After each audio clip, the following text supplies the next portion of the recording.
मेहंदीपुर बालाजी से जुड़े 20 चौंकाने वाले तथ्य। यहाँ हनुमान जी का स्वरूप जागृत माना जाता है। लोग कहते हैं कि यहाँ बालाजी महाराज हर क्षण सक्रिय रहते हैं, मन की बात बिना कहे सुन लेते हैं। प्रतिमा पत्थर की नहीं स्वयं प्रकट मानी जाती है। भक्तों का विश्वास है कि यह मूर्ति खुद ब खुद धरती से प्रकट हुई थी, किसी ने तराशी नहीं। हनुमान जी की प्रतिमा के बाएं सीने पर दिव्य छिद्र है जो हल्की सी नमी छोड़ता रहता है। लोग इसे बालाजी का दुख हरने वाली शक्ति मानते हैं।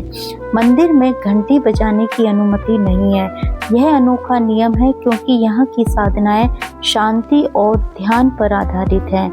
यहाँ रात में कोई नहीं रुकता। मंदिर परिसर में सूरज ढलने के बाद ठहरने की अनुमति नहीं। भक्त मानते हैं कि रात में यहाँ शक्तियाँ अधिक सक्रिय रहती हैं। बालाजी महाराज के साथ प्रेतराज सरकार का विशेष स्थान है। प्रेतराज सरकार को यहाँ आत्मिक कष्ट हरने के अधिपति कहा जाता है। बालाजी के प्रसाद को घर ले जाने की अनुमति नहीं है। यहाँ एक विशेष परंपरा है। बालाजी का बूंदी लड्डू प्रसाद वहीं बैठकर खाया जाता है, घर नहीं ले जाया जाता। भक्त मानते हैं प्रसाद को घर ले जाने पर ऊपरी बाधाएं तथा साथ आने का संकेत बना रहता है, इसलिए इसे वहीं ग्रहण करना शुभ माना गया है। मंदिर के सेवायत भी यही सलाह देते हैं कि बालाजी का दिया हुआ प्रसाद वहीं पूरा कर लेके जाओ। कोतवाल भैरव का दरबार रास्ते में पड़ता है। भैरव जी को इस धाम का सुरक्षा प्रमुख माना जाता है। हर भक्त इन्हें प्रणाम करके ही आगे बढ़ता है। यहाँ नारियल फोड़ने पर प्रतिबंध है। कई जगह नारियल चढ़ाया जाता है पर यहाँ नहीं। कहा जाता है कि इससे साधना भंग हो सकती है। मंदिर में प्रेत बाधा मुक्ति की खास विधि होती है, जिसमें भक्त के लिए खास अर्चना की जाती है, जिसे यहाँ दूर से ही असर वाली माना जाता है। यहाँ की भस्म बहुत चमत्कारी मानी जाती है। सेवायत यह भस्म भक्तों के हाथ पर देते हैं। लोग इसे तनाव और भय कम करने वाले मानते हैं। यहाँ कोई फोटोग्राफी वीडियो अनुमति नहीं है। कहा जाता है कि कैमरे अदृश्य ऊर्जाओं को बाधित करते रहते हैं। मंगलवार और शनिवार को अत्यधिक भीड़ होती है। इन दोनों दिनों बालाजी की शक्ति कई गुना अधिक मानी जाती है। यहाँ के लड्डू और बूंदी को अवश्य प्रसाद माना जाता है। कई भक्त बताते हैं यह प्रसाद खाने से मन का भारीपन दूर होता है। कई लोग यहाँ बिना बताए कुछ बोलने लगते हैं। भावावेश में भक्त अपनी पीड़ा अचानक व्यक्त करते हैं। इसे यहाँ शुद्धि की प्रक्रिया माना जाता है। मंदिर में मांस, मदिरा और तामसिक भोजन बिल्कुल वर्जित है। जो व्यक्ति दर्शन करता है उसे कम से कम एक दिन सात्विक रहना चाहिए। यहाँ पत्थरों से भी आवाजें आने की मान्यता है। भक्तों का कहना है कि आरती के समय मंदिर की दीवारें भी कंपन पैदा करती हैं।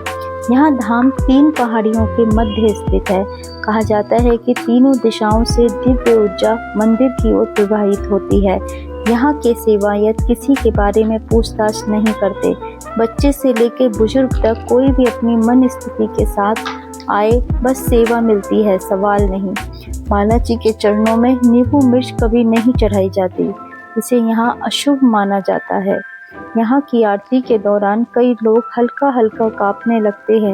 इन पर ऊपरी बाधा होती है। इसे भक्त ऊर्जा का स्पर्श कहते हैं। डर नहीं, बल्कि मन का बोझ उतरने जैसा अनुभव। बालाजी मंदिर में कोई दान पेटी नहीं रखी जाती। जो देना हो सीधे सेवा में या प्रसाद में दिया जाता है। यह स्थान पूर्णतः निष्काम भावना पर चलता है। यहाँ के जल को औषधि माना जाता है। मंदिर के पास से आने वाला जल पवित्र और मानसिक शांति देने वाला और ऊपरी बाधाओं को हटाने वाला माना जाता है। यहाँ के पंडित केवल सेवायत कहलाते हैं, पुजारी नहीं। वे खुद को भगवान के सेवक मानते हैं, ना कि पुजारी या मध्यस्थ। यहाँ कोई मूर्ति श्रृंगार बदलने की अनुमति नहीं। जो सच्चा स्वरूप है वही सदा रहता है। कोई आभूषण या नया श्रृंगार नहीं किया जाता। बालाजी की मूर्ति की आंखों से कुछ भक्तों को आभा दिखती है, जो भगवान के वहां उपस्थित होने की गरिमा को दिखाती है। कई भक्त कहते हैं कि दर्शन के समय मूर्ति की आंखें मानो जीवित सी प्रतीत होती हैं। मंदिर के आसपास हनुमान जी के नाम से ही गांवों के नाम रखे गए हैं। जैसे बालाजीपुरा, हनुमानगढ़ी आदि। यहाँ आए कई वैज्ञानिकों ने भी ऊर्जा का असामान्य कंपन महसूस किया, लेकिन वह किसी वैज्ञानिक उपकरण से माप नहीं सके। मंदिर की आरती के शब्द पीढ़ियों से एक जैसे हैं, ना कोई जोड़ा गया ना घटाया गया। इसे बालाजी की आज्ञा माना जाता है। यहाँ का प्रसाद बूंदी हर समय ताजा बना रहता है, पुराना प्रसाद नहीं रखा जाता। यह नियम बहुत सख्त है। यह प्रसाद घर ले जाने की अनुमति नहीं है। ऐसा माना जाता है कि जो उसे घर ले जाने की अनुमति नहीं है। मेहंदीपुर बालाजी को जीवंत शक्तिपीठ भी कहा जाता है। हालांकि यह शक्ति का धाम नहीं, परंतु यहाँ हनुमान जी की जीवंत उपस्थिति अनुभव की जाती है। यहाँ से आते वक्त पीछे मुड़कर नहीं देखा जाता। भक्त मानते हैं कि पीछे मुड़कर देखने से जो नकारात्मक ऊर्जा निकली है वह फिर से लग जाती है। धन्यवाद।